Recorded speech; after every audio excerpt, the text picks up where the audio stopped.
Intuba lesikoloza indaba ziyamphatha lapho uveke ukuthi amanxeba. Mahlaba ehlezi lo, mathufufuthu.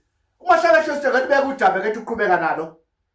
Sizona seyibuya kumahlaba ehlezi, nintokazi seyibuya kumahlaba ehlezi aseyiphumelele. Neinduku zikamahlaba ehlezi. Ngithi akulubeke lo daba kini nonke. Nibingelele lonke induna namakhosi namakhansela nemeya. Babingelele bonke abafowethu esiphila nabo, neintokazi siphila nawo nobaba esiphila nabo kulomhlaba. Engithi uNkulunkulu akasiphilise kulamaholiday ezayo nabantu esedlulile. Sibonga ukuthi usibekile saphila. Ngithi Nkosi yami, dudu bonke labavelele ezingozi, Nkosi yami ngizwile kunomama lapho hambile emhlabeni.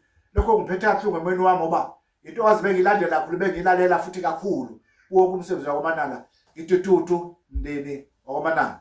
Umahlaba ehlezi lokhulumayo engilibeke lo daba ngesimo sokwelapha, sengikhuluma ngokwelapha manje. Kuthi bafowethu umahlaba ehlezi uphethe indula.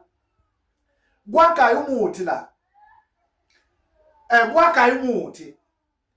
Le endoda engiphethe bafowethu yokulanda umuntu olahlekile, umuntu ohambile, umuntu othwethuliwe. Nansi nduku umahlaba ehlezi uyayithola kuyena. Kunenkinga lapho ezabathwetshela abantu basebengena phansi ezibeni uzokuthiwa umuntu uphose ezibeni washona. Singazange ukuthi kwenzakaleni kanti umuntu uthwethuliwe, umuntu uyaphila ngenyama ngokomphefumulo kudala ethwetshile uyasetshenziswa. Kuyenzakala lokho bafowethu kakhulu mhlaba wonke, kunomuntu ovele kuthiwa uwile uvele wawa nje.